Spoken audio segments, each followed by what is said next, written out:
Royal poll, should Queen pay reparations for Britain's role in slave trade?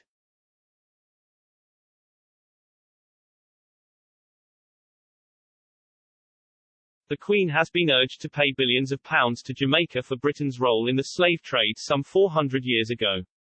Do you think the monarch should be forced to pay reparations to the former colony? Vote in our poll below.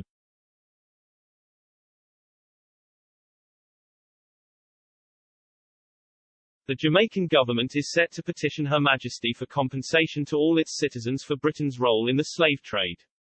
The Caribbean island became a British colony in 1707 and British merchants made a fortune from Jamaican slaves. The country now wants compensation for the victims and descendants of the transatlantic slave trade, with a leading politician launching a petition to seek reparations from Britain.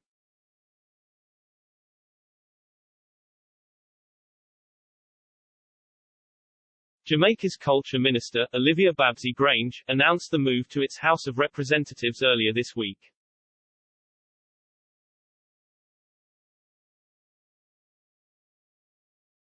She said, "We are especially pleased to announce that we have made further steps in our strides towards seeking reparatory justice for the victims and descendants of the transatlantic slave trade."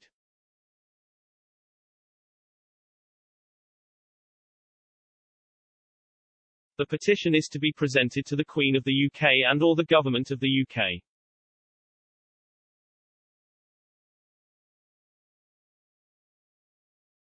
Ms. Grange said Jamaica's National Council of Reparation had fully backed the petition and ministers were due to consider the petition.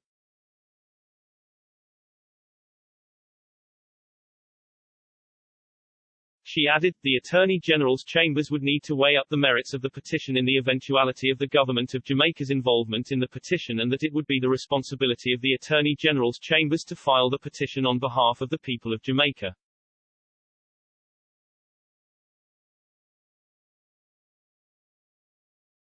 It is not the first time Jamaica has called for slave reparations, with then Prime Minister David Cameron facing calls to compensate descendants of slaves when he visited the colony in 2015.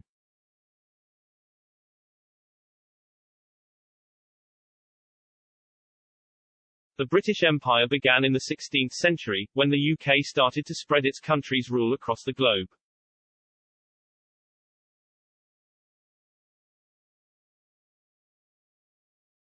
The British monarch was the nominal head of the empire, which at its peak spanned over a quarter of the world's land area.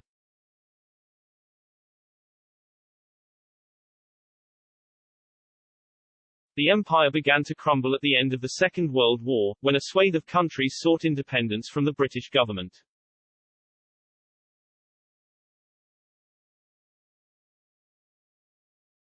By the late 1960s, most of Britain's colonies had declared themselves independent.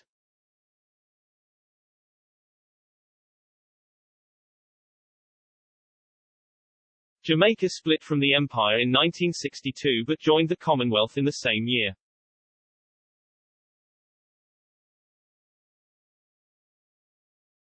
The country continues to have the Queen as its head of state.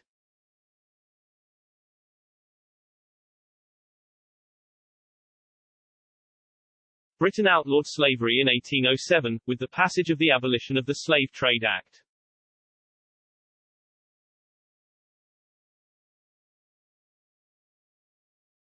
But it wasn't until the 1833 Slavery Abolition Act that slavery itself was called to a halt.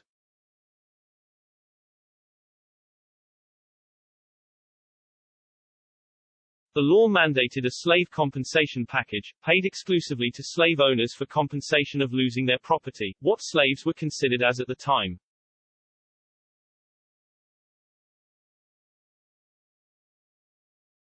The British government borrowed £20 million to fund the scheme, about £300 billion today, which amounted to a whopping 40% of the Treasury's annual income and was one of the largest loans in history.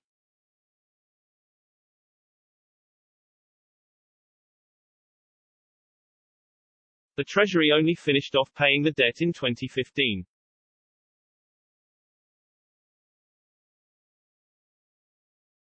Thomas Mace Archer Mills, historian and founder of the British Monarchist Society, is heavily opposed to giving compensation to Jamaica.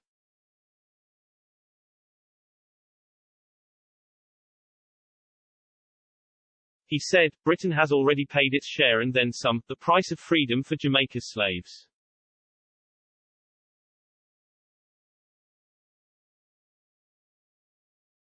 There needs to come a day where individuals, peoples, and the nations of today need to take accountability for themselves, their own actions, and situations, and stop blaming centuries-old dead people and less savory histories of the past.